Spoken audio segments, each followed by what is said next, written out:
তিনিচুকীয়া জিলাৰ ডুমডুমা অঞ্চলৰ অন্তৰ্গত ৰূপাই চাইডিং শান্তিনগৰ নিবাসী শ্ৰী ৰাজেশ আইচৰ পুত্ৰ শ্ৰীমান গৌৰৱ আইচ যোৱা এমাহৰ পৰা কৰ্কট ৰোগত আক্ৰান্ত হৈ বৰ্তমান বাংগালোৰ মজুমদাৰ ছ মেডিকেল চেণ্টাৰ নাৰায়ণ হেল্থ চিটিত চিকিৎসাধীন হৈ আছে। পৰিয়ালটোৰ আৰ্থিক অৱস্থা টনকিয়াল নোহোৱাৰ বাবে ভালদৰে চিকিৎসা কৰিব পৰা নাই। আইচৰ পিতৃ হ'ল এজন গাড়ী চালক হিচাপে জীৱন জীৱিকা নিৰ্বাহ কৰি আছে। এই খবৰ লাভ কৰি সদৌ অসম বাঙালী যুৱ ছাত্ৰ ফেডাৰেশ্যন তিনিচুকীয়া জিলা সমিতি ডুমডুমা আঞ্চলিক ডুমডুমা মহাবিদ্যালয় গোটৰ এটা সজাতি দলে পৰিয়ালবৰ্গক সাক্ষাৎ কৰি সমস্যাৰ বুজ লয়। এই দৰিদ্ৰ সীমাৰেখাৰ তলত বসবাস কৰা লোকজনক আৰ্থিকভাৱে সহায় কৰিবৰ বাবে সকলো দল সংগঠনৰ লগতে অসমৰ সন্মানীয় স্বাস্থ্যমন্ত্ৰী ডক্টৰ হিমন্ত বিশ্ব শৰ্মা ডাঙৰীয়াক তিনিচুকীয়া জিলা বাঙালী যুৱ ছাত্ৰ ফেডাৰেশ্যনে বিনম্ৰ অনুৰোধ জনায়।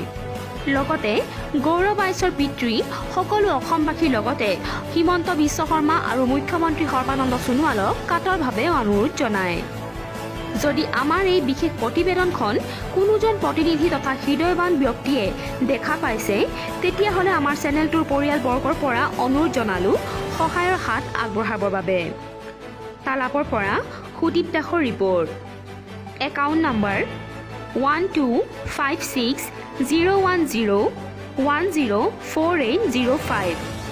Name Rajesh ice, United bank of India, IFSC UIBIOTIKG88। ৰূপাস্থিত গৌৰৱ আইচৰ ঘৰত আমি আহিছিলোঁ। আহি পেলাই আমি যোৱাকালি গম পাইছোঁ যে গৌৰৱ আইচ কৰ্কট ৰোগত আক্ৰান্ত হৈ বৰ্তমান বেংগালুৰুত চিকিৎসাধীন হৈ আছে। গতিকে আমি এটা খবৰ ল'বলৈ আহিলোঁ। আমি গম পালোঁ যে তেওঁৰ ঘৰত কোনো নাই, এজনী গৌৰৱ আইচৰ বাইদেউ আৰু আইতা এজনী আছে, তাৰ বাহিৰে কোনো নাই। আৰু তেওঁ যিটো চিকিৎসা বৰ্তমান চলি আছে, চিকিৎসাৰ ক্ষেত্ৰত তেওঁলোকৰ টকাৰ ক্ষেত্ৰত বহুত অভাৱ বুলি আমি গম পাইছোঁ বা তেওঁলোকে জোৰাব পৰা নাই। গতিকে আমি সংগঠন হিচাপে আমি তেওঁক কিছু এটা সহায়ৰ হাত আগবঢ়াবৰ কাৰণে আজি আমি পৰিয়ালক লগ কৰিছোঁ আৰু আমাৰ ফালৰ পৰা যিখিনি সহায় আমি কৰিব পাৰোঁ আমি নিশ্চয় কৰিম বুলি আহিছোঁ। আৰু আমি এই ক্ষেত্ৰত আমি এটা কথা আমি উল্লেখ কৰিব লাগিব যে বৰ্তমান অসম চৰকাৰৰ অভিলাষী আঁচনি বহুত কিছুমান আছে। গতিকে সেই আঁচনিৰ জৰিয়তে হওক বা মাননীয় স্বাস্থ্যমন্ত্ৰী ডক্টৰ হিমন্ত বিশ্ব শৰ্মা ডাঙৰীয়াক আমি তিনিচুকীয়া জিলা বাঙালী যুৱ ছাত্ৰ ফেডাৰেশ্যনৰ তৰফৰ পৰা আমি বিনম্ৰভাৱে অনুৰোধ জনাইছোঁ। মোৰ নাম ৰাজু আইচ, মই তিনিচুকীয়া ডিষ্ট্ৰিক্টৰ পৰা আহিছোঁ। মোৰ ল'ৰাটো লৈ কিনে বেংগলোৰ মজুমদাৰ চাও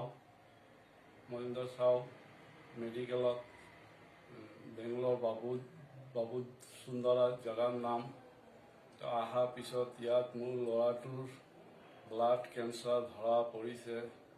বন মেৰু টেষ্ট কৰাৰ পিছত তাৰপিছত ডক্টৰৰ লগত কথা পাতিলোঁ। ডক্টৰে কৈছে যে 4 পৰা 5 লাখ টকা লাগিব 1 মাহত আৰু 2 বছৰ ট্ৰিটমেণ্ট হ'ব। 2 বছৰ ট্ৰিটমেণ্টত লাগিব 15 লাখ। তো মই 3 লাখ টকা লৈ আহিছিলোঁ। মোৰ মোটামুটি 3 লাখ টকা দিয়া হৈ গ'ল। আকৌ কালি তেখেতলোকে মোক বিল দিলে 1,10,000 টকা। 1,10,000 টকা দিয়াৰ পিছত মই 51,000 দিলোঁ। দিয়াৰ পিছত মোৰ ওচৰত এতিয়া বৰ্তমান 1 পইচাও নাই। মই সকলো অসমবাসীক অনুৰোধ কৰিছোঁ মোক হেল্প কৰে যেন মোৰ এই সৰু ল'ৰাটোৰ কাৰণে অলপ সহায় কৰক। লগতে মই অসম চৰকাৰ সৰ্বানন্দ সোণোৱাল আৰু হিমন্ত বিশ্ব শৰ্মাকো অনুৰোধ কৰিছোঁ মোক এইটো নিৰুপায়ৰ পৰা উপায় কৰক। মোৰ ওচৰত কোনো উপায় নাই আৰু গতিকে মোক যেনে তেনে এইটো উদ্ধাৰ কৰক।